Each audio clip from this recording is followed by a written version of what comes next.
اعوذ باللہ من الشیطان الرجیم بسم اللہ الرحمن الرحیم رب اشرح لی صدری ویسر لی امری واحلل عقدۃ من لسانی یفقہوا قولی۔ السلام علیکم ورحمۃ اللہ وبرکاتہ۔ حضرت حسن بصری فرماتے ہیں کہ حضرت سمرہ بن جندب رضی اللہ تعالیٰ عنہ نے فرمایا کہ میں تمہیں ایک ایسی حدیث نہ سناؤں جو میں نے رسول اللہ صلی اللہ علیہ وآلہ وسلم سے کئی مرتبہ سنی، اور حضرت ابو بکر اور حضرت عمر نے بھی کئی مرتبہ سنی ہے۔ میں نے عرض کیا ضرور سنائیں، تو فرمایا جو شخص صبح اور شام ان کلمات کو پڑھے گا اور پھر اللہ سے دعا مانگے گا تو اللہ وہ دعا ضرور قبول فرمائیں گے۔ وہ دعا کے الفاظ یہ ہیں: اللہم انت خلقتنی وانت تہدینی وانت تطعمنی وانت تسقینی وانت تمیتنی وانت تحیینی۔ اللہم انت خلقتنی وانت تہدینی وانت تطعمنی وانت تسقینی وانت تمیتنی وانت تحیینی۔ ان کلمات کو صبح اور شام کے اذکار میں بھی شامل کیا گیا ہے۔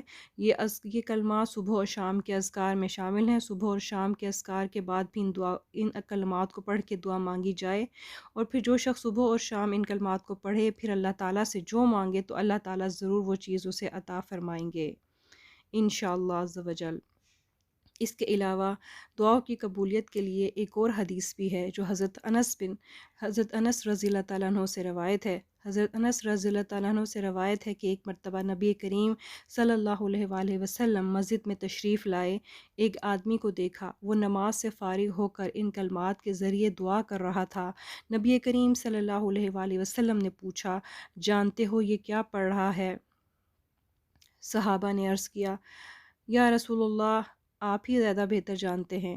صحابہ اکرام نے لا علمی کا اظہار کیا تو آپ صلی اللہ علیہ وآلہ وسلم نے ارشاد فرمایا، اس نے ایسا اسم اعظم پڑھ کر اللہ تعالیٰ سے دعا مانگی کہ جب بھی اس کے ذریعے دعا مانگی جائے تو ضرور قبول ہوتی ہے، اور کوئی چیز مانگی جائے تو اللہ تعالیٰ ضرور عطا فرماتے ہیں۔